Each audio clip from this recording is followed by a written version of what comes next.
Hello guys and welcome here. So in this video we are going to talk about the DGET function inside of Microsoft Excel. So this function will extract a single value from a column of a list or a database that matches conditions that we want to specify. So this function contains three arguments. So the first one will be the database that will be right here. We're going to have the field that will indicate which column is used in the function. And finally, we are going to have the criteria, which is right there. It's the range of sales that contains the conditions that we want to specify. So let's run this function and we'll be able to see what is the answer. So as I said a little bit earlier, we have our database right here. We have our field right here. And in our case, we have our criteria right here, sorry. And in our case, the field will be quantity. So if, for example, we write down equal and we write down our DGET function,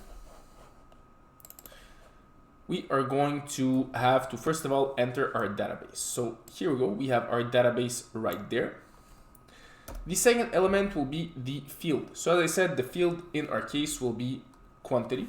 So we'll just enter quantity.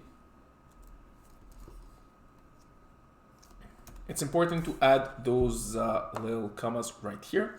And finally, the last element will be the criteria, which is the logical test.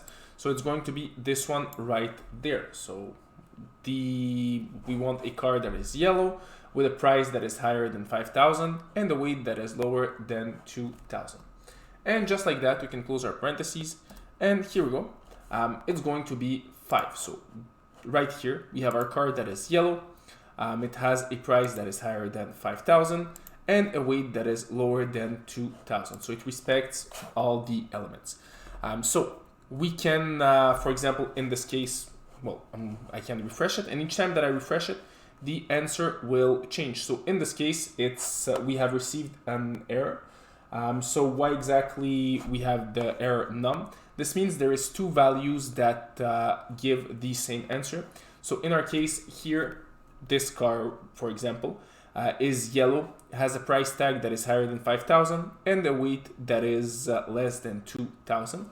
And here the same thing. So the car respects all the elements, so it will enter the error none. And now it's 2.